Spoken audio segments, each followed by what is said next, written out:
ಶ್ರೋತೃಗಳಿಗೆ ನಮಸ್ಕಾರ. ನಾನು ರಾಮಾನುಜದಾಸ. ಕೃಷ್ಣಾವತಾರದ 6ನೇ ಸಂಚಿಕೆಯನ್ನು ಮುಂದುವರಿಸೋಣ. ಶುಕ್ಲಾಂಬರಧರಂ ವಿಷ್ಣುಂ ಶಶಿವರ್ಣಂ ಚತುರ್ಭುಜಂ ಪ್ರಸನ್ನವದನಂ ಧ್ಯಾಯೇತ್ ಸರ್ವವಿಘ್ನೋಪಶಾಂತಯೇ. ಯಸ್ಯದ್ಬಿರದವಕ್ತ್ರಾದ್ಯಾಃ ಪಾರಿಷದ್ಯಾ ಪರಶ್ರತಂ ವಿಘ್ನಂ ನಿಘ್ನಂತಿ ಸತತಂ ವಿಶ್ವಕ್ಸೇನಂ ತಮಾಶ್ರಯೇ. ರಾಮಾಯ ರಾಮಭದ್ರಾಯ ರಾಮಚಂದ್ರಾಯ ವೇದಸೆ ರಘುನಾಥಾಯ ನಾಥಾಯ ಸೀತಾಯ ಪತಯೇ ನಮಃ. ಕೃಷ್ಣಾಯ ವಾಸುದೇವಾಯ ದೇವಕೀ ನಂದನಾಯ ಚ ನಂದಗೋಪಕುಮಾರಾಯ ಗೋವಿಂದಾಯ ನಮೋ ನಮಃ. ಮನೋಜವಂ ಮಾರುತತುಲ್ಯವೇಗಂ ಜಿತೇಂದ್ರಿಯಂ ಬುದ್ಧಿಮತಾಂ ವರಿಷ್ಠಂ ವಾತಾತ್ಮಜಂ ವಾನರಯೂತಮುಖ್ಯಂ ಶ್ರೀರಾಮದೂತಂ ಶಿರಸಾ ನಮಾಮಿ. ಹಿಂದೆ ಕಂಸನನ್ನು ಸಂಹಾರ ಮಾಡಿದ ಅಂತ ಕೇಳಿದ್ವಿ. ಅದನ್ನು ಕೇಳಿದ ಕೂಡಲೇ ಜರಾಸಂಧನಿಗೆ ಶಕ್ತಿ ಎಲ್ಲ ಉಡುಗಿ ಹೋಯಿತು. ಅವನು ಭಯಪಡ್ತಾನೆ. ಏನಾದರೂ ಮಾಡಿ ಕೃಷ್ಣ ಒಬ್ಬ ನನಗೆ ವೈರಿ, ಕೃಷ್ಣನನ್ನು ಮುಗಿಸಿಬಿಡಬೇಕು ಅಂತ ಯೋಚನೆ ಮಾಡ್ತಾನೆ.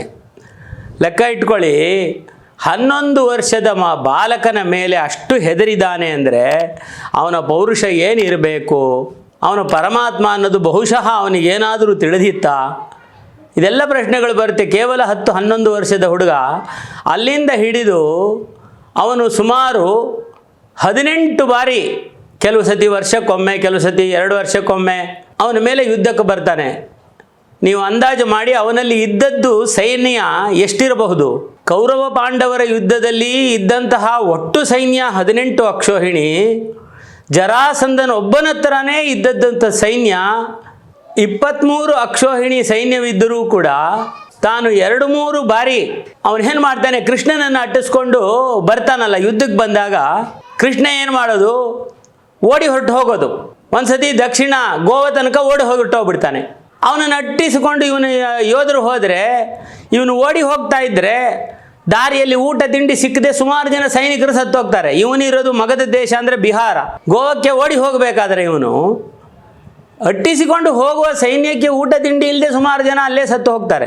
ಮತ್ತೊಂದು ಬಾರಿ ಯುದ್ಧಕ್ಕೆ ಹೋಗ್ತಾರೆ. ದೊಡ್ಡದೊಂದು ಬೆಟ್ಟದ ಮೇಲೆ ಹತ್ತಿ ಬಿಡ್ತಾನೆ. ಅಲ್ಲಿಂದ ಜೋರು ಮಳೆ ಸುರಿಯುತ್ತೆ. ಮಳೆ ಸುರಿದ್ರೆ ಆ ಮೇಲೆ ಎಲ್ಲಿ ಹತ್ತಕ್ಕಾಗ್ದಿರ ಬೆಟ್ಟ ಹಾಗೆ ಕುಸಿದು ಸುಮಾರು ಜನ ಸತ್ತು ಹೋಗ್ತಾರೆ. ಹೀಗಾಗಿ ಕೃಷ್ಣ ಒಬ್ಬರನ್ನೂ ಕೊಲ್ಲೋದಿಲ್ಲ. ಅವನ ಮೇಲೆ 18 ಸರಿ ಯುದ್ಧಕ್ಕೆ ಹೋಗ್ತಾನೆ. ಹೀಗೆ ಹೋಗ್ತಾ ಒಂದು ಸತಿ ಏನಾಗುತ್ತೆ, ಅವನ ಸ್ನೇಹಿತ ಒಬ್ಬ ಇರ್ತಾನೆ, ಕಾಲಯವನ ಅಂತ ಹೇಳಿದ್ನಲ್ಲ, ಅವನು ಆಫ್ರಿಕಾ ದೇಶದವನು. ಅವನನ್ನು ನೀನು ಪೂರ್ವದಿಂದ ಬಾ, ನಾನು ಪಶ್ಚಿಮದಿಂದ ಬರ್ತೇನೆ, ಮಧ್ಯದಲ್ಲಿ ಇವನನ್ನು ಸಿಕ್ಕಾಕೊಂಡ್ಬಿಡೋಣ ಅಂತ ಹೇಳಿ ಪ್ಲ್ಯಾನ್ ಮಾಡ್ತಾರೆ. ಆವಾಗ ಇವನೇನು ಮಾಡ್ತಾನೆ, ಕೃಷ್ಣ ಪರಮಾತ್ಮ ಮಥುರೆಯಿಂದ ಎಲ್ಲ ಇಡೀ ಯದುವಂಶವನ್ನು ದ್ವಾರಕಾಪುರಿಗೆ ಬದಲಾಯಿಸಿಬಿಡ್ತಾನೆ. ಸಮುದ್ರದ ಒಳಗಡೆ ಒಂದು ನಗರವನ್ನು ಸೃಷ್ಟಿ ಮಾಡಿ ಅಲ್ಲಿ ಬಿಟ್ಟು ಬಿಡ್ತಾನೆ. ತಾನು ಒಬ್ಬನೇ ಇಲ್ಲಿ ಮಧುರೆಯಲ್ಲಿ ಇರ್ತಾನೆ. ಇವರು ಬಂದಾಗ ಏನು ಮಾಡ್ತಾನೆ, ಅಲ್ಲಿಂದ ಓಡಿ ಹೋಗ್ತಾನೆ. ಇವರು ಈ ಕಡೆಯಿಂದ ಜರಾಸಂಧ ಬರುವುದು ಸ್ವಲ್ಪ ಲೇಟ್ ಆಗುತ್ತೆ. ಆ ಕಡೆಯಿಂದ ಕಾಲಯವನ ಅಟ್ಟಿಸಿಕೊಂಡು ಬರ್ತಾನೆ. ಈ ಕಾಲಯವನ ತಾನು ಶಸ್ತ್ರಾಸ್ತ್ರಗಳಿಂದ ಇವನು ಓಡೋಗ್ತಾ ಇದ್ದಾನಲ್ಲ ಅಂತ ಹೇಳಿ ಎಲ್ಲವನ್ನು ಬಿಸಾಕಿಬಿಟ್ಟು ಅವನು ಅಟ್ಟಿಸ್ಕೊಂಡು ಹೋಗ್ತಾನೆ. ಬೆಟ್ಟದ ಮೇಲೆ ಹೋಗ್ತಾನೆ. ಕೃಷ್ಣ ಬೆಟ್ಟದ ಮೇಲೆ ಹೋದರೆ ಬೆಟ್ಟದ ಮೇಲೆ ಒಂದು ಗುಹೆ ಇರುತ್ತೆ. ಆ ಗುಹೆ ಒಳಗಡೆ ಪ್ರವೇಶ ಮಾಡ್ತಾನೆ. ಪ್ರವೇಶ ಮಾಡಿದಾಗ ಇವನು ಕೂಡ ಗುಹೆ ಒಳಗೆ ಹೋಗಬೇಕು. ಆ ಸಮಯದಲ್ಲಿ ಗುಹೆ ಒಳಗೆ ಏನಕ್ಕೆ ಪ್ರವೇಶ ಮಾಡ್ತಾನೆ ಅಂದರೆ, ಮುಚುಕುಂದ ಅಂತ ಹೇಳಿ ಒಬ್ಬ ಈ ದೇವದಾನವರ ಯುದ್ಧದಲ್ಲಿ ಸಂಗ್ರಾಮದಲ್ಲಿ ಘೋರವಾಗಿ ಯುದ್ಧ ಮಾಡಿ ದೇವತೆಗಳಿಗೆ ಸಹಾಯ ಮಾಡಿರ್ತಾನೆ. ಅವನಿಗೆ ಬಹಳ ಆಯಾಸವಾಗಿರುತ್ತಂತೆ. ಅವನು ದೇವತೆಗಳಲ್ಲಿ ಒಂದು ವರವನ್ನು ಪಡ್ಕೊಂಡಿರ್ತಾನೆ. ಏನಪ್ಪ ವರ ಅಂತಂದರೆ, ನನಗೆ ದೀರ್ಘವಾದ ನಿದ್ರೆ ಬೇಕು. ಆ ನಿದ್ರೆಯಲ್ಲಿ ಯಾರಾದರೂ ನನಗೆ ಎಬ್ಬಿಸಿದರೆ ನಾನು ಯಾರನ್ನು ಕಣ್ಣು ಬಿಟ್ಟು ನೋಡ್ತೀನೋ ಅವರು ನಷ್ಟವಾಗಿ ಹೋಗ್ತಾರೆ, ಭಸ್ಮವಾಗಿ ಹೋಗ್ತಾರೆ ಅಂತ ಹೇಳಿ ವರವನ್ನು ಪಡೆದುಕೊಂಡಿರ್ತಾನೆ. ಅವನು ಬಂದು ಆ ಗುಹೆ ಒಳಗಡೆ ಮಲಗಿರ್ತಾನೆ. ಕೃಷ್ಣ ಪ್ರವೇಶ ಮಾಡ್ತಾನೆ. ಪ್ರವೇಶ ಮಾಡಿ ನೋಡಿದರೆ ಮುಚುಕುಂದ ಮಲಗಿರ್ತಾನೆ. ಇವನು ಕಾಲಯವನು ಅವನನ್ನು ಅಟ್ಟಿಸ್ಕೊಂಡು ಹೋಗ್ತಾನೆ. ಕಾಲಯವನಿಗೆ ವರ ಇರ್ತದೆ, ಎಂಥವರನ್ನು ಎದುರಿಸ್ತಕ್ಕಂತಹ ಅವನನ್ನು ಗೆಲ್ಲೋರಿಲ್ಲ ಅನ್ನೋ ರೀತಿಯಲ್ಲಿ. ಆಗ ಮಲಗಿರುವ ಆ ಮುಚುಕುಂದನ ಮೇಲೆ ಕೃಷ್ಣನ ಮೈಮೇಲಿನ ಉತ್ತರಿಯನ್ನು ಹೊದಿಸಿಬಿಟ್ಟು ತಾನು ಮರೆಯಲ್ಲಿ ಬಂದು ನಿಂತುಕೊಳ್ತಾನೆ. ಈ ಕಾಲಯವನ ಮುಚುಕುಂದನನ್ನು ನೋಡಿ ಕೃಷ್ಣ ಇಲ್ಲಿ ಬಂದು ಕದ್ದು ಮಲಗಿದೀಯಾ ನೀನು ಅಂತ ಹೇಳಿ ಕಾಲಿನಲ್ಲಿ ಹಿಂಗೆ ಒದಿತಾನೆ. ಒದ್ದಾಗ ಎದ್ದಂಥ ಮುಚುಕುಂದ ಕಣ್ಣು ದೃಷ್ಟಿಯನ್ನು ಕಾಲಯವನ ಮೇಲೆ ಬಿಡ್ತಾನೆ. ಕಾಲಯವನ ಸತ್ತು ಹೋಗ್ತಾನೆ, ಸುಟ್ಟು ಭಸ್ಮವಾಗ್ತಾನೆ. ನೋಡಿ ಯಾವ ರೀತಿಯಲ್ಲಿ ಒಂದೊಂದೇ ಕಡಿ. ಜರಾಸಂಧನ ಕೈಗಳು 5-6 ಜನ ಸಹಾಯಕ್ಕಿದ್ದಂತಹವರು 2 ಜನವನ್ನು ತೆಗೆದುಹಾಕಾಯಿತು. ಒಂದು ಕಂಸನನ್ನು ತೆಗೆದುಹಾಕಿದ್ರು, ಈಗ ಬಂದು ಕಾಲಯವನ ಹೋದ. ಹಾಗಾಗಿ ಜರಾಸಂಧ ಮತ್ತೆ ವಾಪಸ್ ಹೋಗ್ತಾನೆ. ಇನ್ನು ಮುಂದೆ ರುಕ್ಮಿಣಿ ಬಂದು ಕೃಷ್ಣನನ್ನು ಇಷ್ಟಪಟ್ಟಿರ್ತಾಳೆ. ರುಕ್ಮಿಣಿಯ ಮದುವೆ ಮಾಡ್ತಕ್ಕಂತಹ ಸಮಯ. ಈ ಕುಂಡಲಿಯ ನಗರದಲ್ಲಿ ಭೀಷ್ಮಕರಾಯ ಅಂತಕ್ಕಂತಹವನು ಒಬ್ಬ ರಾಜ ಇರ್ತಾನೆ. ಆ ಭೀಷ್ಮಕರಾಯನ ರಾಜನಿಗೆ 5 ಜನ ಮಕ್ಕಳು. ಅವರಲ್ಲಿ ರುಕ್ಮರಥ, ರುಕ್ಮಬಾಹು, ರುಕ್ಮಕೇಶ, ರುಕ್ಮಮಾಲಿ ಮತ್ತು ರುಕ್ಮಿ ಅನ್ನತಕ್ಕಂಥವ್ರು 5 ಜನ. ಅದರಲ್ಲಿ ರುಕ್ಮಿ ತಾನು ರಾಜ್ಯಭಾರವನ್ನು ನೋಡ್ಕೋತಾ ಇರ್ತಾನೆ. ಭೀಷ್ಮಕರಾಯನನ್ನು ಅಲ್ಲಿ ಉಗ್ರಸೇನನ್ನು ಕೂರಿಸ್ದಂಗೆ ಹೆಚ್ಚು ಕಡಿಮೆ ಯಾವ ಮಕ್ಕಳು ಕೂಡ ಇಲ್ಲಿ ಭೀಷ್ಮಕರಾಯನಿಗೆ ಹೆಚ್ಚು ಸಹಾಯಕವಾಗಿಲ್ಲದೆ, ಭೀಷ್ಮಕರಾಯನಿಗೆ ಇಷ್ಟವಿಲ್ಲದಿದ್ದರೂ ಕೂಡ ರುಕ್ಮಿಣಿಯ ಮದುವೆಯನ್ನು ತಾನು ನಿಶ್ಚಯಿಸೋಕ್ಕೆ ಹೊರಡ್ತಾನೆ. ರುಕ್ಮಿಣಿ ಕೃಷ್ಣನನ್ನು ಇಷ್ಟಪಡ್ತಾಳೆ ಅಂತ ಗೊತ್ತಿದ್ದರೂ ಕೂಡ ಜರಾಸಂಧ ತಾನು ತನ್ನ ಮಗನಾದಂತಹ ಸಹದೇವ ಅನ್ನತಕ್ಕಂತಹವನಿರ್ತಾನೆ. ಆದರೆ ಸಹದೇವನಿಗೆ ಅಪ್ಪನ ಮೇಲೆ ಹೆಚ್ಚಿನ ವಿಶ್ವಾಸವಿರುವುದಿಲ್ಲ. ಯಾಕೆಂದರೆ ನ್ಯಾಯ ಮಾರ್ಗವಿಲ್ಲ ಅಂತ ಹೇಳಿ. ಸಹದೇವ ಸ್ವಲ್ಪ ನ್ಯಾಯ ಮಾರ್ಗ, ಸತ್ಯ ಮಾರ್ಗದಲ್ಲಿ ನಡೆಯತಕ್ಕಂಥವನು. ಹಾಗಾಗಿ ಮಗನಿಗಿಂತ ತನ್ನ ಮಾತನ್ನು ಎಲ್ಲ ರೀತಿಯಲ್ಲೂ ಕೇಳತಕ್ಕಂತಹ ಶಿಶುಪಾಲ ಇದ್ದರೆ ತನ್ನ ರಾಜಕೀಯ ಲಾಭಗಳು ಜಾಸ್ತಿ ಆಗ್ತವೆ ಅನ್ನುವ ದೃಷ್ಟಿಯಲ್ಲಿ ಶಿಶುಪಾಲನಿಗೆ ಕೊಡು ಅಂತ ಹೇಳಿ ರುಕ್ಮಿಗೆ ಹೇಳಿಕೊಡ್ತಾನೆ. ಅವನು ಯಾರ ಮಾತನ್ನು ಕೇಳದಿರ ರುಕ್ಮಿಣಿಯ ಮದುವೆಯನ್ನು ಶಿಶುಪಾಲನ ಜೊತೆ ಮಾಡ್ತಾರೆ. ಮದುವೆ ನಿಶ್ಚಿತವಾಗತ್ತೆ. ಆ ಸಮಯದಲ್ಲಿ ಮದುವೆ ಮಂಟಪಕ್ಕೆ ಎಲ್ಲ ರಾಜರುಗಳು ಬಂದಿರ್ತಾರೆ. ಆ ಮಂಟಪದ ರಾಜಸಭೆಯಲ್ಲಿ ಒಂದು ಕುರ್ಚಿಯನ್ನು ಮಾತ್ರ ಖಾಲಿ ಬಿಟ್ಟಿರ್ತಾರಂತೆ. ಕೃಷ್ಣ ಬಂದೇ ಬರ್ತಾನೆ ಎನ್ನುವ ಗ್ಯಾರಂಟಿಯಲ್ಲಿ. ಬಂದರೆ ಎಲ್ಲರೂ ಸೇರಿಕೊಂಡು ಕೃಷ್ಣನನ್ನು ಅವಮಾನ ಮಾಡಿ ಅವನನ್ನು ಸೋಲಿಸಿ ಸುಲಭವಾಗಿ ಗೆದ್ದು ಬಿಡಬಹುದು ಅನ್ನುವ ಒಂದು ಆಲೋಚನೆಯು, ಮತ್ತು ಕೃಷ್ಣನಿಗೆ ಅವಮಾನ ಮಾಡಬಹುದು ಅನ್ನೋ ಇನ್ನೊಂದು ಆಲೋಚನೆಯಲ್ಲಿ ಒಂದು ಪೀಠವನ್ನು ಮಾತ್ರ ಬಿಟ್ಟು ಇನ್ನು ಮಿಕ್ಕೆಲ್ಲ ಪೀಠಗಳಲ್ಲಿಯೂ ರಾಜರುಗಳು ಕೂತಿರ್ತಾರಂತೆ. ಆ ಸಮಯದಲ್ಲಿ ರುಕ್ಮಿಣಿ ಏನು ಮಾಡ್ತಾಳೆ, ಒಂದು ಅದ್ಭುತವಾದಂತಹ ಒಂದು ಪತ್ರವನ್ನು ಬರೀತಾಳಂತೆ. ಯಾರಿಗೆ? ಕೃಷ್ಣನಿಗೆ ಒಬ್ಬ ಬ್ರಾಹ್ಮಣನ ಕೈಯಿನಲ್ಲಿ ಪತ್ರವನ್ನು ಬರೆದು ಕಳಿಸ್ತಾಳಂತೆ. ಇದು ನೋಡಿ, ಕೃಷ್ಣ ತಾನಿಷ್ಟಪಟ್ಟು ಮದುವೆ ಆದದ್ದಲ್ಲ, ತನ್ನನ್ನು ಇಷ್ಟಪಟ್ಟವಳಿಗೆ, ಹೆಣ್ಣು ಮಗುವಿಗೆ ಅವನು ಎಲ್ಲೇ ನೋಡಿ, ಕೃಷ್ಣನ ವಿಶೇಷವಾದ ಗುಣ ಅಂದರೆ ಹೆಣ್ಣು ಮಕ್ಕಳ ಕಣ್ಣೀರನ್ನು ಒರೆಸುವುದು. ಎಲ್ಲಿಯೇ ಆಗಲಿ ಅಲ್ಲಿ ಒಂದು ರೀತಿಯ ಸೂತ್ರಗಾರಿಕೆಯೂ ಕೂಡ ಅವರದೇ ಇರಬಹುದು. ಹಿಂದೆ ಮತ್ಸ್ಯಭೇದನದ ಸಮಯದಲ್ಲಿ ದ್ರೌಪದಿಯ ಮದುವೆ ಅರ್ಜುನನ ಜೊತೆಯಲ್ಲಿ ಆಗದೆ ಹೋಗಿದ್ದರೆ ಬಹುಶಃ ಎಲ್ಲರೂ ತೊಂದರೆ ಮಾಡಿ ದುರ್ಯೋಧನನಿಗೆ ಅರ್ಜುನನ ಜೊತೆಯಲ್ಲಿ ಮದುವೆ ಆಗದೇ ಇರತಕ್ಕಂತಹ ಸಂಭವ ಕೂಡ ಇರ್ತಾ ಇತ್ತು. ಅದೇ ರೀತಿಯಲ್ಲಿ ಸುಭದ್ರೆಗೆ ದುರ್ಯೋಧನನ್ನು ಕೊಟ್ಟು ಮದುವೆ ಮಾಡಬೇಕು ಅಂತ ಬಲರಾಮ ಪ್ರಯತ್ನ ಮಾಡಿರ್ತಾನೆ. ಅರ್ಜುನನಿಗೆ ಆ ಸಮಯದಲ್ಲಿ ಅಲ್ಲಿಗೆ ಬಂದಿರ್ತಾನೆ, ಅರ್ಜುನನ್ನು ಕೊಟ್ಟು ಮದುವೆ ಮಾಡ್ತಕ್ಕಂತಹ ಸಂದರ್ಭ ಕೂಡ ಬರ್ತದೆ. ಯಾವುದೇ ಸಂದರ್ಭದಲ್ಲಿ ಅಧರ್ಮ ನಡೆಯಬಾರದು, ಧರ್ಮವಾಗಿರುವವರ ಜೊತೆಯಲ್ಲಿ ಬೆಳೆಸಬೇಕು ಅನ್ನುವ ಉದ್ದೇಶದಲ್ಲಿ ತನ್ನ ತಂತ್ರಗಾರಿಕೆಗಳನ್ನು ಎಷ್ಟು ಅಚ್ಚುಕಟ್ಟಾಗಿ ಮಾಡ್ತಾನೆ ಅಂತಂದರೆ, ಕೃಷ್ಣನಿಗೆ ಇವಳು ಪತ್ರವನ್ನು ಬರೀತಾಳಂತೆ. ಪತ್ರದಲ್ಲಿ 7 ಶ್ಲೋಕಗಳನ್ನು ಬರೀತಾಳೆ.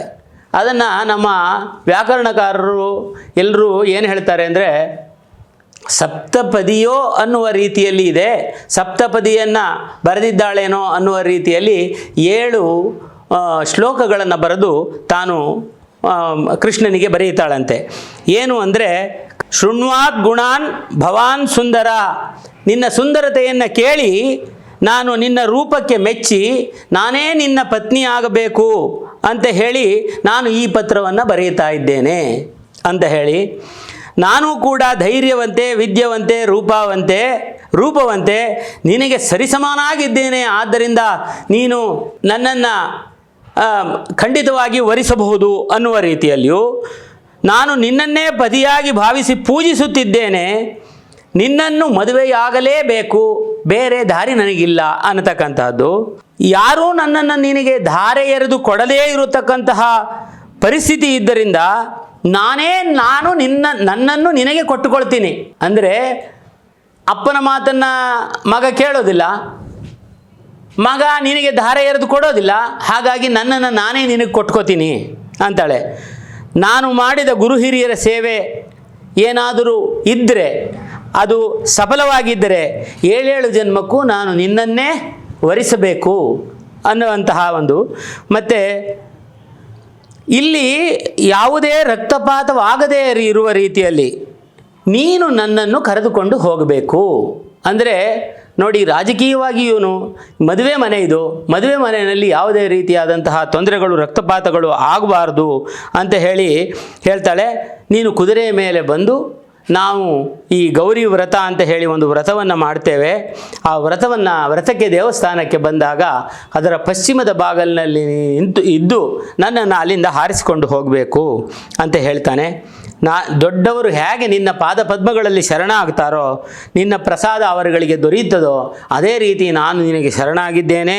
ನೀನು ಖಂಡಿತ ನನ್ನನ್ನು ಮದುವೆ ಆಗಬೇಕು, ಆಗಲಿಲ್ಲ ಅಂದರೆ ನಾನು ಪ್ರಾಣವನ್ನು ಕಳ್ಕೊಳ್ತೇನೆ, 7 ಜನ್ಮಕ್ಕೂ ನಾನು ನಿನ್ನನ್ನೇ ಮದುವೆ ಆಗೋದು ಅಂತ ಹೇಳಿ ಅವಳು ಒಂದು ಪತ್ರವನ್ನು ಬರೀತಾಳೆ. ಆ ಪತ್ರವನ್ನು ಬರೆದಾಗ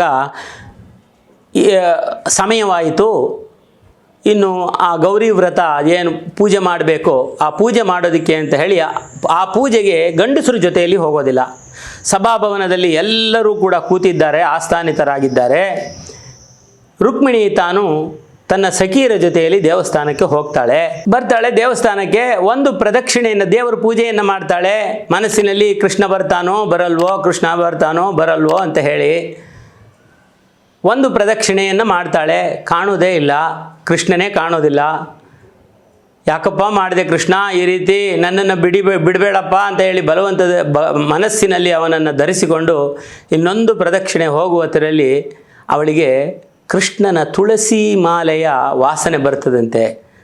ಬಂದಿದ್ದಾನೆ ಅಂತ ಧೈರ್ಯವಾಗಿ ಹೊರಗೆ ಹೋಗ್ತಾಳೆ. ಕೃಷ್ಣ ಅವನನ್ನು ಅನಾಮತ್ತಾಗಿ ಎತ್ಕೊಂಡು ಕುದುರೆಯ ಮೇಲೆ ಕೂರಿಸಿಕೊಂಡು ಹೋಗಿಯೇ ಬಿಟ್ಟ. ಇಲ್ಲಿ ಎಲ್ಲರೂ ಕಾಯ್ತಾ ಕೂತಿದ್ದಾರೆ. ಶಿಶುಪಾಲ ವರಮಾಲೆಯನ್ನು ಹಾಕ್ಕೊಂಡು, ಪೇಟೆ ಎಲ್ಲವನ್ನು ಹಾಕ್ಕೊಂಡು ಸಿಂಗಾರ ಮಾಡಿಕೊಂಡು ಕೂತ್ಕೊಂಡಿದ್ದಾನೆ. ಇಷ್ಟೊತ್ತಾದರೂ ಬರಲಿಲ್ವಲ್ಲ ಅಂತ ನೋಡ್ತಾರೆ. ಆಮೇಲೆ ಹೇಳಿ ಕಳಿಸಿದರೆ, ಇಲ್ಲ, ಅವಳನ್ನು ಕೃಷ್ಣ ಬಂದು ಹಾರಿಸಿಕೊಂಡು ಹೋಗಿ ಆಯಿತು ಅಂತ ಹೇಳಿ ವಿಚಾರವನ್ನು ಹೇಳಿದಾಗ, ಆವಾಗ ರುಕ್ಮಿ ತಾನು ಸೈನ್ಯವನ್ನು ತಗೊಂಡು ಬರ್ತಾನೆ. ಬಂದರೆ ಯುದ್ಧವಾಡಿ ಇನ್ನು ಅವರ ಸೈನ್ಯ ಮುಂದಕ್ಕೆ ಬರದೇ ಇರೋ ರೀತಿಯಲ್ಲಿ ಬಂದಿರುವಷ್ಟು ಸೈನ್ಯವನ್ನು ಬಲರಾಮನನ್ನು ನಿಲ್ಲಿಸಿ ರುಕ್ಮಿಯನ್ನು ಸಂಪೂರ್ಣವಾಗಿ ಸೋಲಿಸಿ ಅವನ ತಲೆಯನ್ನು ಕಡಿಯೋಕ್ಕೆ ಅಂತ ಹೋಗ್ತಾನೆ ಕೃಷ್ಣ. ಆವಾಗ ರುಕ್ಮಿಣಿ ಅವಳು ಲಕ್ಷ್ಮೀದೇವಿ, ಅವಳು ಪರಮಾತ್ಮನಲ್ಲಿ ಬೇಡಿಕೋತಾಳಂತೆ, ನನ್ನ ಅಣ್ಣ ಅವನು, ನೀವು ಖಂಡಿತವಾಗಿಯೂ ಅವನನ್ನು ಬಿಟ್ಟುಬಿಡಿ, ಅವನ್ನ ಸಂಹಾರ ಮಾಡಬಾರ್ದು ಅಂತ ಹೇಳಿದಾಗ ಸಾಂಕೇತಿಕವಾಗಿ ಅವನ ತಲೆಯನ್ನು ಬೋಳಿಸಿ ಅವನನ್ನು ಕಳಿಸ್ತಾನಂತೆ. ಆಮೇಲೆ ತಾನು ವಿಧಿವತ್ತಾಗಿ ರುಕ್ಮಿಣಿಯನ್ನು ಮದುವೆ ಆಗ್ತಾನೆ ಅಂತ ಹೇಳಿ. ಇಲ್ಲಿಯೂ ಕೂಡ ರುಕ್ಮಿಣಿ ಹೇಳಿ ಕಳಿಸಿದ್ಲು, ಅವಳ ಕೈ ಬೇರೆಯವರ ಅನ್ಯಾಯದ ಸೊತ್ತಾಗತ್ತೆ ಅನ್ನುವ ಒಂದು ದೃಷ್ಟಿಯಲ್ಲಿ ರುಕ್ಮಿಣಿಯನ್ನು ಮದುವೆಯಾದನೇ ಹೊರತು ಯಾವ ಭಾಗದಲ್ಲಿಯೂ ಕಾಮದ ದೃಷ್ಟಿಯೇ ಕಾಣುವುದಿಲ್ಲ. ಆದರೆ ಕೃಷ್ಣಲೀಲೆ ಅನ್ನೋದನ್ನು ಬಹಳ ಸುಲಭವಾಗಿ ಜನ ಬಳಸ್ತಾರೆ. ಈ ಕೃಷ್ಣಲೀಲೆ ಎಷ್ಟು ವಿಶೇಷವಾದದ್ದು, ಪ್ರತಿಯೊಂದರಲ್ಲಿಯೂ ಕೂಡ ಒಂದು ಅದ್ಭುತವಾದಂಥ ಮೆಸೇಜ್ ಇರುತ್ತೆ. ಅಲ್ಲಿ ಶಿಶುಪಾಲನಿಗೆ ಅವಮಾನವಾಗಿಯೇ ಹೋಯಿತು. ಅಲ್ಲಿಂದ ಬಂದರೆ ನಾನು ಇನ್ನೊಬ್ಬ ನರಕಾಸುರನ ವಿಚಾರ ಹೇಳಿದ್ದೆ. ಜರಾಸಂಧನು ಎಷ್ಟು ಜನ 16,000 ಹೆಣ್ಣು ಮಕ್ಕಳುಗಳನ್ನು, ಈಗ ಒಂದು ರಾಜ್ಯದಲ್ಲಿ ಗಂಡು ಮಕ್ಕಳುಗಳನ್ನು ಇವನು ಅಪಹರಿಸಿಕೊಂಡು ತಂದ ಜರಾಸಂಧ, ಹೆಣ್ಣು ಮಕ್ಕಳುಗಳನ್ನೆಲ್ಲ ಅವನು ಅಪಹರಿಸಿಕೊಂಡು ಹೋದರೆ ಇನ್ನು ರಾಜ್ಯವಾಳಕ್ಕೆ ಯಾರಿರ್ತಾರೆ? ಯಾರೂ ಇರೋದಿಲ್ಲ. ಅಂತಹ ಪರಿಸ್ಥಿತಿಯಲ್ಲಿ ನರಕಾಸುರನ ಸೆರೆಯಿಂದ ಹೆಣ್ಣು ಮಕ್ಕಳನ್ನು ಬಿಡಿಸಬೇಕು ಅಂತ ಹೇಳಿ ಸತ್ಯಭಾಮೆಯನ್ನು ಕರ್ಕೊಂಡು, ಹಿಂದೆ ಹೇಳಿದ್ದೆ ನಾನು, ಜಾಂಬುವಂತನ ಜೊತೆಯಲ್ಲಿ ಯುದ್ಧವಾಡಿದ. ಜಾಂಬುವಂತನು ಮಗುವನ್ನು ಕೊಟ್ಟು ಮಗಳನ್ನು ಕೊಟ್ಟು ತಾ ಶರಣು ಎಂದ ಅಂತ ಹೇಳಿ. ಆಮೇಲೆ ಜಾಂಬುವಂತನ ಮಗಳು ಕರ್ಕೊಂಡು ಬರ್ತಾನೆ. ಇಲ್ಲಿ ಸತ್ರಾಜಿತನ ಮಗಳನ್ನು ಕೂಡ ತಾನು ಸತ್ಯಭಾಮೆಯನ್ನು ಮದುವೆ ಮಾಡಿಕೊಳ್ತಾನೆ. ಸತ್ಯಭಾಮೆಯನ್ನು ಮದುವೆ ಮಾಡಿಕೊಂಡ ಮೇಲೆ ಸತ್ಯಭಾಮೆಯನ್ನೂ ತಾನು ಜೊತೆಯಲ್ಲಿ ಕರ್ಕೊಂಡು ನರಕಾಸುರನಿದ್ದ ಬಳಿಗೆ, ಪ್ರಾಗ್ಜ್ಯೋತಿಷಪುರ ಅಂತ ಏನು ಹೇಳ್ತೀವಿ, ಅಸ್ಸಾಮಿನ ಸರಹದ್ದಿನಲ್ಲಿ ಅಸ್ಸಾಮಿನ ಆಳ್ವಿಕೆಯಲ್ಲಿ ಇತ್ತದು, ಅಲ್ಲಿಗೆ ತಾನು ಹೋಗ್ತಾನೆ ಕೃಷ್ಣ. ಯಾತಕ್ಕೆ ಸತ್ಯಭಾಮೆಯನ್ನು ಕರ್ಕೊಂಡು ಹೋದ ಅಂತ ಹೇಳಿದ್ರೆ, ಅವಳು ಮಹಾಶೂರಳು ಒಂದು, ಎರಡನೆಯದು ಭೂದೇವಿಯ ಅಂಶ ಅವಳು ಅಂತ ಹೇಳಿ. ನರಕಾಸುರ ಭೂದೇವಿಯ ಪುತ್ರನಾದ್ದರಿಂದ ಅವಳ ಅನುಮತಿಯಿಂದಲೇ ಅವನನ್ನು ಸಂಹಾರ ಮಾಡಬೇಕು ಅನ್ನುವ ದೃಷ್ಟಿಯಿಂದ ಸತ್ಯಭಾಮೆಯನ್ನು ಕರ್ಕೊಂಡು ನರಕಾಸುರನಲ್ಲಿಗೆ ಹೋಗ್ತಾನೆ. ನರಕಾಸುರನಿಗೆ ಹೇಳ್ತಾನೆ, ಅಪ್ಪ ನೀನು ಎಷ್ಟು ಜನ ಹೆಣ್ಣುಮಕ್ಕಳನ್ನು ಬಿಟ್ಟು ಬಿಡಬೇಕು ಅಂತ ಹೇಳಿದರೆ, ಇಲ್ಲ ಇಲ್ಲ ಅದು ಹೆಂಗೆ ಸಾಧ್ಯ ಅಂತ ಹೇಳ್ತಾನೆ. ಅದಕ್ಕೆ ನೀವು ಬಿಡದೆ ಹೋದರೆ ನಾನು ಬಿಡಿಸ್ಕೊಂಡು ಹೋಗೋದಕ್ಕೆ ಬರೋದು, ಇನ್ನು ಮುಂದೆ ಅದಿಲ್ಲ ಅಂತ ಹೇಳಿದರೆ ಇನ್ನು ಯುದ್ಧ ಒಂದೇ ಉಳಿದಿರತಕ್ಕಂತಹದ್ದು, ನೋಡು ಆಲೋಚನೆ ಮಾಡುವಂತ ಎಷ್ಟು ಹೇಳಿದರೂ ಕೇಳೋದಿಲ್ಲ. ಕಡೆಗೆ ನರಕಾಸುರನನ್ನು ಸಂಹಾರ ಮಾಡ್ತಾನೆ. ಸಂಹಾರ ಮಾಡಿದ ಎಲ್ಲ ಗೋಪಿಕಾಸ್ತ್ರೀಯರನ್ನು ಸೆರೆಯಿಂದ ಬಿಡಿಸ್ತಾನೆ. ಎಲ್ಲರನ್ನೂ ಗುಹೆಗಳಲ್ಲಿ ಇಟ್ಟಿದ್ದಂತೆ. ಅಷ್ಟೂ ಜನವನ್ನು ಬಿಡಿಸ್ತಾನೆ. ಬಿಡಿಸಿದರೆ ಅವರೆಲ್ಲರನ್ನೂ ನಿಮ್ಮ ನಿಮ್ಮ ಮನೆಗಳಿಗೆ ಹೋಗಿ ಅಂತ ಹೇಳ್ತಾನಂತೆ ಕೃಷ್ಣ ಪರಮಾತ್ಮ. ಅವರು ಇಲ್ಲ ಇಲ್ಲ, ನಾವು ಅಲ್ಲಿ ಹೋಗುವ ಬದಲು ಇಲ್ಲೇ ಇರ್ತೀವಿ, ಇಲ್ಲಿ ಸಾಯೋದೇ ವಾಸಿ, ನರಕಾಸುರನಂತಹ ರಾಕ್ಷಸ ನಮ್ಮನ್ನು ಎತ್ಕೊಂಡು ಬಂದ ಅಂತ ಹೇಳಿದ ಮೇಲೆ ನಮ್ಮ ಮನೆಯಲ್ಲಿಯೇ ನಮಗೆ ಸ್ವಾತಂತ್ರ್ಯ ಸಿಗುತ್ತೋ ಇಲ್ವೋ ಗೊತ್ತಿಲ್ಲ, ನಮ್ಮ ಮನೆಯಲ್ಲೇ ನಮ್ಮನ್ನು ವಾಪಸ್ ಸೇರಿಸ್ಕೊಳ್ತಾರೋ ಇಲ್ವೋ ಗೊತ್ತಿಲ್ಲ. ಯಾಕೆ ಅಂದರೆ ಮರ್ಯಾದೆ ಅನ್ನತಕ್ಕಂತಹದ್ದು ಒಂದು ಹೆಣ್ಣು ಮಗುವಿಗೆ ವಿಶೇಷವಾದದ್ದು. ಅದು ಒಬ್ಬ ರಾಕ್ಷಸನ ಬಳಿಯಲ್ಲಿ ಇದ್ದು ಬಂದವಳು ಅನ್ನುವ ವಿಚಾರ ಬರ್ತದೆ. ಕೇವಲ ರಾಕ್ಷಸನ ಹತ್ರ ಇದ್ದಂತಹ ಸೀತಾದೇವಿಯನ್ನು ರಾಮ ಅಗ್ನಿ ಪರೀಕ್ಷೆ ಮಾಡ್ದ. ಅಂತಹ ಪರಮಾತ್ಮ ರಾಮನೇ ಅಗ್ನಿ ಪರೀಕ್ಷೆ ಮಾಡಿರಬೇಕಾದ್ರೆ ನಮ್ಮಗಳ ಪರಿಸ್ಥಿತಿ ಏನು, ನಾವು ಹೋಗಲಾರವು ಅಂತ ಹೇಳಿದಾಗ ನೋಡಿ ಎಂಥ ಅದ್ಭುತವಾದಂತಹ ಆಲೋಚನೆ. ಕೃಷ್ಣನು ಅಷ್ಟು ಜನಗಳನ್ನು ನಾನು ನಿಮ್ಮನ್ನು ಮದುವೆ ಮಾಡಿಕೊಳ್ತೇನೆ, ನಿಮಗೆ ಪತ್ನಿಯರ ಪದವಿಯನ್ನು ಕೊಡ್ತೇನೆ ಅಂತ ಹೇಳಿ ಅವರನ್ನು ಅಷ್ಟು ಜನವನ್ನು ಮದುವೆ ಮಾಡಿಕೊಳ್ತಾನೆ. ಹೆಣ್ಣು ಮಕ್ಕಳ ಕಣ್ಣೀರನ್ನು ಒರೆಸುವ ಕೆಲಸವೇ ಇದು. ಈ ಇಡೀ ಕೃಷ್ಣಾವತಾರದ ವಿಶೇಷತೆ ಅಂದರೆ ಹೆಣ್ಣು ಮಕ್ಕಳ ಕಣ್ಣೀರನ್ನು ಒರೆಸ್ತಕ್ಕಂತಹ ವಿಶೇಷತೆ. ಹಾಗಾಗಿ ಅಲ್ಲಿಂದ ಅಷ್ಟೂ ಜನಗಳನ್ನ ಬಿಡಿಸಿಕೊಂಡು ಬಂದು ಪ್ರತ್ಯೇಕವಾಗಿ ಒಬ್ಬೊಬ್ಬರಿಗೂ ಒಂದೊಂದು ಮನೆಯಲ್ಲಿ ಸಂಸಾರ ಮಾಡುವ ವ್ಯವಸ್ಥೆ ಮಾಡ್ತಾನೆ. ಇದರ ಮುಂದುವರಿದ ಭಾಗದಲ್ಲಿಯೂ ಕೂಡ ಕೃಷ್ಣಾವತಾರದಲ್ಲಿ ಕೃಷ್ಣ ಯಾವ ರೀತಿಯಲ್ಲಿ ಒಬ್ಬೊಬ್ಬರ ಮನೆಯಲ್ಲಿ ಸಂಸಾರವನ್ನು ಮಾಡ್ತಾನೆ ಅಂತ ನೋಡೋದಕ್ಕೋಸ್ಕರ ನಾರದರು ಒಂದು ಸತಿ ಭೂಮಿ ಮೇಲೆ ಬರ್ತಾರಂತೆ. ಭೂಮಿ ಮೇಲೆ ಬಂದು ಈ ಕೃಷ್ಣ 16,000 ಜನ ಮದುವೆ ಮಾಡ್ಕೊಂಬಿಟ್ಟಿದ್ದಾನಲ್ಲ, ಯಾರ್ಯಾರ ಮನೆಯಲ್ಲಿ ಯಾವ ಹೊತ್ತು ಇರ್ತಾನೆ, ಎಲ್ಲರ ಮನೆಯಲ್ಲೂ ಹೇಗಿರ್ತಾನೆ ಅಂತ ನೋಡೋದಕ್ಕೆ ಅಂತ ಹೇಳಿ ನಾರದರು ಒಳಗೆ ಬರ್ತಾರೆ. ಬಂದುಬಿಟ್ಟು ಒಬ್ಬ ಗೋಪಿಕಾ ಸ್ತ್ರೀಯ ಮನೆಗೆ ಹೋಗ್ತಾರಂತೆ. ಹೋದರೆ ಕೃಷ್ಣ ಕೃಷ್ಣ ಅಂತ ಹೇಳ್ಕೊಂಡು ಒಳಗೆ ಹೋದರೆ, ನಾರದರೆ ಬನ್ನಿ ಕೂತ್ಕೊಳ್ಳಿ, ಅರ್ಘ್ಯ ತಗೊಳ್ಳಿ, ಪಾದ್ಯ ತಗೊಳ್ಳಿ, ಆಚಮನೀಯ ತಗೊಳ್ಳಿ ಅಂತ ಹೇಳಿ ಕೊಡೋದು. ಅದಿರಲಿ ಹೇಳಮ್ಮ ಕೃಷ್ಣ ಎಲ್ಲಮ್ಮ ಅಂತ ಹೇಳಿ ಕೇಳೋದಂತೆ. ಕೇಳಿದರೆ ಹಸು ಹಾಲು ಕರಿತಾ ಇದ್ದಾರೆ, ಈಗೋ ಬಂದು ಬಿಡ್ತಾರೆ ಅಂತ ಹೇಳಿದರೆ ಇನ್ನು ಕಾಯುವಷ್ಟು ಪುರುಸತ್ತಿಲ್ಲ. ಇವನು ನೋಡ್ಬೇಕು 16,000 ಜನದ ಮನೆಯಲ್ಲಿ ಯಾರ್ಯಾರ ಮನೆಯಲ್ಲಿ ಏನೇನು ಮಾಡ್ತಾ ಇರ್ತಾನೆ ಅಂತ ಹೇಳಿ. ಇನ್ನೊಬ್ಬರು ಮನೆಗೆ ಹೋಗ್ತಾನಂತೆ. ಬಂದ್ಬಿಟ್ಟೆ ಅಷ್ಟರೊಳಗಡೆ ಅವನು ಹಾಲು ಕರ್ಕೊಂಡು ಬರಲಿ ಕೃಷ್ಣ, ನಾನು ಅಷ್ಟೊತ್ತಿಗೆ ಬರ್ತೇನೆ ಅಂತ ಹೇಳಿ ಪಕ್ಕದ ಮನೆಗೆ ಹೋಗೋದಂತೆ. ಪಕ್ಕದ ಮನೆಗೆ ಹೋಗಿ ಕೃಷ್ಣ ಕೃಷ್ಣ ಅಂತ ಹೇಳಿ ಹೋದರೆ ಹೆಂಗಸು ಬರ್ತಾಳಂತೆ. ಏನು ಮಾಡ್ತಾ ಇದ್ದಾರಪ್ಪ ಅಂದರೆ ಹಿಂದೆ ಹಸುಗಳನ್ನು ತೊಳಿತಾ ಇದ್ದಾರೆ, ಬಂದುಬಿಟ್ರು 5 ನಿಮಿಷ ಕೂತ್ಕೊಳ್ಳಿ ಅಂದರೆ ಇರಲಿ ಬಂದ್ಬಿಟ್ಟೆ ಅಂತ ಹೇಳಿ ಪಕ್ಕದ ಮನೆಗೆ ಹೋಗೋದಂತೆ. ಹೀಗೆ ಒಂದು 3-4 ಮನೆಗಳಲ್ಲಿ ಹೋಗ್ತಾರೆ. ಒಬ್ಬೊಬ್ಬರು ಒಂದೊಂದು ಇದು ಮಾಡ್ತಾ ಇದ್ದಾನೆ, ಅದು ಮಾಡ್ತಾ ಇದ್ದಾನೆ, ಹೂವು ಕುಯ್ತಾ ಇದ್ದಾನೆ.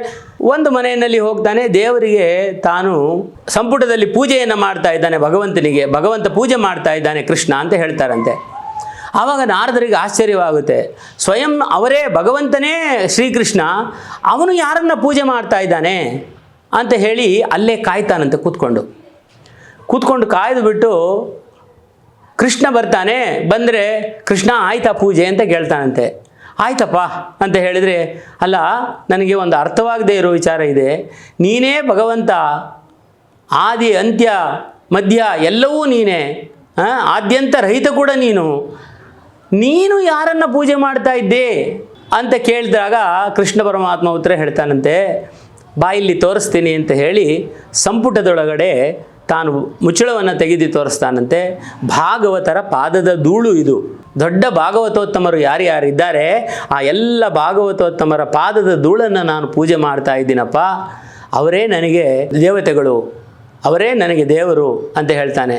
ದೈವಾಧೀನಂ ಜಗತ್ಸರ್ವಂ ಮಂತ್ರಾದೀನಂಚ ದೈವತಂ ತನ್ಮಂತ್ರಂ ಬ್ರಾಹ್ಮಣಾದೀನಂ ಬ್ರಾಹ್ಮಣೋ ಮಮ ದೇವತಾ ಅಂತ ಹೇಳಿದ್ರಂತೆ. ಅಂದರೆ ಈ ಪ್ರಪಂಚವೆಲ್ಲ ದೈವಾಧೀನ, ದೈವಕ್ಕೆ ಅಧೀನ. ದೈವಾಧೀನಂ ಜಗತ್ ಸರ್ವಂ ಮಂತ್ರಾಧೀನಂಚ ದೈವತಂ. ಆ ದೇವರಿದ್ದಾನಲ್ಲ ಭಗವಂತ, ಅವನು ಮಂತ್ರಕ್ಕೆ ಅಧೀನ. ತನ್ಮಂತ್ರಂ ಬ್ರಾಹ್ಮಣಾಧೀನಂ, ಆ ಮಂತ್ರ ಇದೆಯಲ್ಲ ಅದು ಬ್ರಾಹ್ಮಣನಿಗೆ ಅಧೀನ. ಬ್ರಾಹ್ಮಣೋ ಮಮ ದೇವತಾ, ಆ ಭಾಗವತನೇ ನನ್ನ ದೇವತೆ ಅಂತ ಹೇಳಿ ಕೃಷ್ಣ ಪರಮಾತ್ಮ ಹೇಳ್ತಾನಂತೆ. ಈ ರೀತಿಯಲ್ಲಿ ತಾನು ರುಕ್ಮಿಣಿಯನ್ನು ಮತ್ತು 16,000 ಹೆಂಗಸರುಗಳನ್ನು ಕೂಡ ಕಾಪಾಡ್ತಾನೆ. ಇನ್ನು ಈಗ ಒಬ್ಬ ನರಕಾಸುರ ಹೋದ, ಕಂಸನನ್ನು ಸಂಹಾರ ಮಾಡಿ ಆಯಿತು, ಕಾಲಯವನನ್ನು ಸಂಹಾರ ಮಾಡಿ ಆಯಿತು, ನರಕಾಸುರನನ್ನು ಸಂಹಾರ ಮಾಡಿ ಆಯಿತು. ರುಕ್ಮಿಗೆ ಬಂಧನವಾಯಿತು. ಇನ್ನು ರುಕ್ಮಿಯ, ನಾನು ಆಗ ಹೇಳಿದಂತೆ ಪಾಂಡವ ಕೌರವರ ಯುದ್ಧದಲ್ಲಿ ರುಕ್ಮಿಯ ಸೈನಿಕರು ಕೂಡ ಭಾಗವಹಿಸೋದಿಲ್ವಂತೆ. ಯಾಕೆ ಅಂದರೆ ಕೃಷ್ಣನ ಹತ್ರ ತಾನು ಅವಮಾನಿತನಾಗಿ ನಾನು ಕೃಷ್ಣನಿಗೆ ಸೈನ್ಯ ಕೊಡೋದಿಲ್ಲ, ಕೃಷ್ಣ ಇದ್ದಾನೆ ಪಾಂಡವರ ಕಡೆಯಲ್ಲಿ ಅಂತ ಅವನು ಬರೋದಿಲ್ಲ ಅಂದಂತೆ. ಇವರು ನೀನು ಬೇಡ ಅಂತ ಹೇಳಿದ್ರಂತೆ, ಕೃಷ್ಣನ ನಿಮ್ಮ ತಂಗಿನ ಅಲ್ಲಿ ಕೊಟ್ಟಿದೆ, ನೀನು ಬೇಡ ಅಂತ ಹೇಳಿದ್ರಂತೆ. ಹಾಗಾಗಿ ಭೀಷ್ಮಕರಾಯನ ಕುಂಡಲೀಯ ನಗರದ ಸೈನಿಕರು 1,000 ಅಕ್ಷೋಹಿಣಿ ಸೈನ್ಯ ಯಾರಿಗೂ ಇರಲಿಲ್ಲ. ಈಗ ಇನ್ನು ಉಳಿದಿರತಕ್ಕಂತಹದ್ದು ಯಾರು? ಶಿಶುಪಾಲ ಮತ್ತು ಜರಾಸಂಧ ಇಬ್ಬರು. ಈ ಇಬ್ಬರನ್ನು ವಧೆ ಮಾಡ್ತಕ್ಕಂತಹ ಪ್ರಮೇಯ ಇದೆ. ಭಗವಂತ ನೋಡಿ ಈ ಲೀಲೆಗಳನ್ನು ಮಾಡ್ತಾ ಮಾಡ್ತಾ ಮಾಡ್ತಾ ಯಾರಿಗೂ ಗೊತ್ತಾಗದೇ ಇರೋ ರೀತಿಯಲ್ಲಿ ಸಂಹಾರಗಳನ್ನು ಮಾಡ್ಕೊಂಡು ಬಂದ. ಆದರೆ ಮೊದಲು ಸಂಹಾರ ಮಾಡಿದ್ದು ಎಲ್ಲಿ? ಮೊದಲು ಸಂಹಾರ ಮಾಡಿದ್ದು ಕಂಸನನ್ನು. ಕಂಸ ಯಾರು? ಸ್ವಂತ ಮಾವ. ನಮ್ಮಲ್ಲಿ ಒಂದು ಇಂಗ್ಲೀಷ್ನಲ್ಲಿ ಸ್ಲೋಗನ್ ಹೇಳ್ತಾರೆ, ಚಾರಿಟಿ ಬಿಗಿನ್ಸ್ ಎಟ್ ಹೋಮ್ ಅಂತ. ನಾವು ಏನೇ ಒಳ್ಳೆಯ ಕೆಲಸ ಮಾಡಬೇಕು ಅಂದ್ರೂ ಅದು ಮನೆಯಿಂದ ಶುರುವಾಗಬೇಕಂತೆ. ನಾವು ಅಷ್ಟೇ, ನಮ್ಮ ಜೀವನದಲ್ಲಿ ಏನಾದರೂ ಒಂದು ಉದ್ಧಾರ ಕಾರ್ಯವನ್ನು ಮಾಡಬೇಕು ಅಂತಂದರೆ ಆ ಒಳ್ಳೆಯ ಕೆಲಸ ನಮ್ಮ ಮನೆಯಿಂದ ಶುರುವಾಗಬೇಕು. ನಮ್ಮಲ್ಲಿರತಕ್ಕಂತಹ ಇವಾಗ ಕಂಸ ಯಾವ ರೀತಿಯಲ್ಲಿ ಭೂಮಿಗೆ ಭಾರನಾಗಿದ್ನೋ ಅದೇ ರೀತಿಯಲ್ಲಿ ನಮ್ಮ ಮನಸ್ಸಿನಲ್ಲಿ, ನಮ್ಮ ಶರೀರದಲ್ಲಿ, ನಮ್ಮೊಳಗೆ ಇರತಕ್ಕಂತಹ ಆ ಅಸುರರನ್ನು ನಾವು ಸಂಹಾರ ಮಾಡಬೇಕು. ಬೇಕಾದಷ್ಟು ಅಸುರರುಗಳಿದ್ದಾವೆ. ಅದರಲ್ಲಿ ಒಂದು ಅಸುರ ಅಂದರೆ ನಮಗೆ ಈ ಆಸೆ. ಮುಖ್ಯವಾಗಿ ದುಃಖಕ್ಕೆ ಕಾರಣವಾದದ್ದೇ ಆಸೆ. ಈ ಆಸೆಯ ದುಃಖಕ್ಕೆ ಕಾರಣವಾದ್ದರಿಂದ ಮೊದಲು ಆಸೆ ಅನ್ನೋದನ್ನು ನಾವು ತೆಗೆದು ಹಾಕಬೇಕು. ಈ ಒಂದು ಪದ್ಯದಲ್ಲಿ ಹೇಳ್ತಾರೆ, ಬೇಕು ಬೇಕದು ಬೇಕು ಬೇಕದೆನಗಿನ್ನೊಂದು ಬೇಕೆನುತ ಬೊಬ್ಬಿಡು ತಲಿಹ ಘಟವನಿದನು ಏಕೆಂದು ರಚಿಸಿದನೋ ಬೊಮ್ಮನೀ ಬೀಕುಜಪ. ಏಕೆಂದು ರಚಿಸಿದನೋ ಬೊಮ್ಮನೀ ಬೀಕುಜಪ ಸಾಕೆನೆಪುದೆಂದಿಗೋ ಮಂಕುತಿಮ್ಮ. ಬೇಕು ಬೇಕದು ಬೇಕು ಬೇಕದೆನಗಿನ್ನೊಂದು.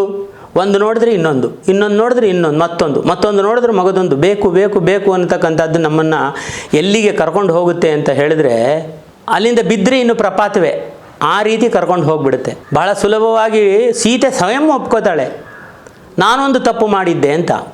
ಏನು ತಪ್ಪು ಮಾಡಿದ್ದೆ ಅಂದರೆ ಆ ಮಾಯಾ ಜಿಂಕೆಗೆ ಆಸೆಪಟ್ಟಿದ್ದೆ ಅಂತ. ಆ ಮಾಯಾ ಜಿಂಕೆ ಯಾರು ಸಾಮಾನ್ಯ ವ್ಯಕ್ತಿ ನೋಡಿದರೂ ಕೂಡ ಇದು ಮಾಯಾ ಜಿಂಕೆ ಅಂತ ಗೊತ್ತಾಗ್ತಕ್ಕಂಥದ್ದು. ಅಂತಹ ಸಾಮಾನ್ಯವಾದ ಮಾಯಾ ಜಿಂಕೆಗೆ ತಾನು ಆಸೆಪಟ್ಟು ರಾಮ ಇನ್ನೊಂದು ತಪ್ಪು ಮಾಡ್ದ ಅಂತಾನಂತೆ.